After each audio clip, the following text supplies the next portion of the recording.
The #1 killer of children in America is vehicle crashes.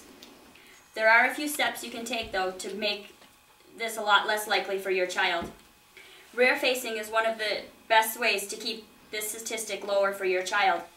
In Sweden, it is very rare for a child to be hurt or killed in an accident because it is normal for them to leave them rear facing until the age of 3 to 5 years old. According to the CPS Safety website, from 1992 to July of 1997, only 9 children properly restrained in rear-facing car seats died in motor crash vehicles in Sweden, and they were all involved in catastrophic crashes. Parents are the only ones who can change the statistic for the U.S., though. 2 ways you can help your child remain safer is by rear-facing them and also extending the use of a 5-point harness. Good head control is no indication that your child is ready to be forward-facing. The 20 pounds and 1-year-old is an old standard, and they should be kept rear-facing for much longer. Extended 5-point harnessing means keeping your child in a 5-point harness car seat beyond the 4 years and 40 pounds, which is just the bare minimum.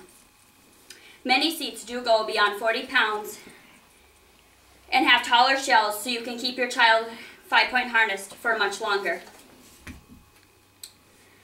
Toddlers are 5 times safer being rear-facing until at least 2 years of age. Moving forward-facing is not a milestone to rush to, but a downgrade in safety. Rear-facing provides significant safety advantage in frontal and side crashes. Infants don't have very many body parts strong enough to withstand a crash, but when rear-facing, the car seat takes most of the impact. A baby's head is very large and heavy. It's about 20% of their body weight.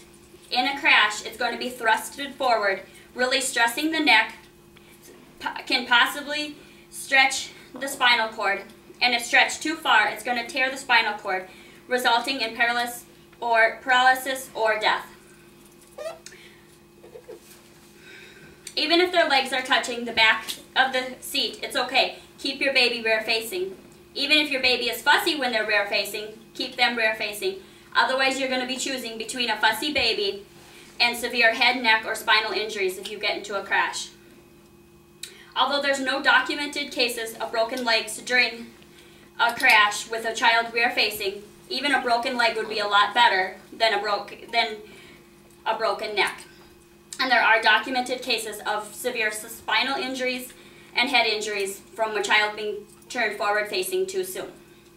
Another reason parents don't forward-face their children too soon is they don't think their child looks comfortable. Children naturally prefer to have their legs crossed, though. They're very flexible and often get into positions we as adults would find very uncomfortable. A 5-point harness is much safer than moving your child to a booster seat. In a booster seat, your child is only protected by 3 points.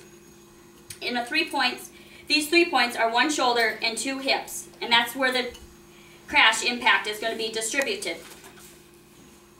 Children under 7 years old shouldn't be moved full-time to a booster seat. Their hip bones are not developed enough, and their seat is going to rest on their soft abdomen. Once your child reaches the 40-pound limit of your car seat, there are many other choices that you can choose from that go to a higher limit, will have a tall shell. Some of them will even go to a booster seat, so still it's the last seat you're going to have to purchase. Most children under 7 who are sitting in a booster seat aren't going to sit still enough.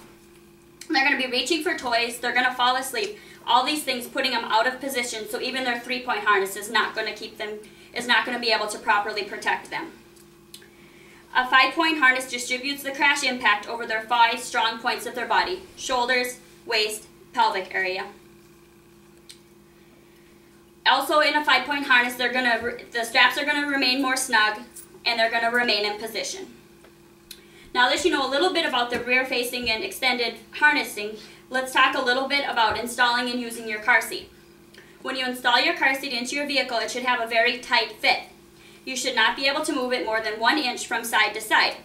Many people will kneel into their car seat and then pull the straps in order to get a tight fit. I always use the tether strap. That's this strap on the back of your seat. You should have a spot behind your seat to be able to hook that to. It greatly reduces the head excursion in a forward-facing child. If your child is forward-facing, the harness strap should be coming from above their shoulders so that there's less head excursion.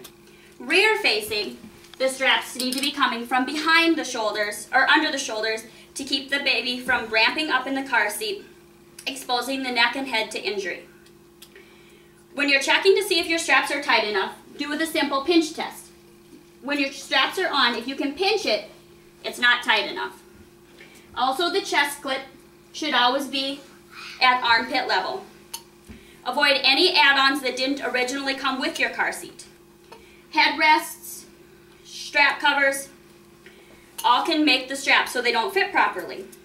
Nothing should be put between your child in the back of their seat and their straps that is thicker than a placemat. Otherwise, in a crash, this stuff will compress and it will cause slack, and the straps will not be able to properly hold your child. So in conclusion, choose a rear-facing seat with a high rear-facing height weight limit and a tall shell so you can rear face as long as possible. A 2007 study in the Journal of Injury Prevention showed that rear-facing toddlers under the age of 2 are 75% less likely to be seriously injured in a crash. When you go out shopping for your 5-point harness seats, choose a seat that goes higher than 40 pounds harnessed and a tall shell so you can keep them in a 5-point harness as long as possible. Then properly install your car seat into your car and properly secure your child into the seat. Parents, it's in your hands to take responsibility for your child's safety. Will you do it? Here are a few pictures that I'm going to pass around. I will also attach them when I put my speech online. Shows some children properly strapped in, also a few rear-facing seats. Thank you.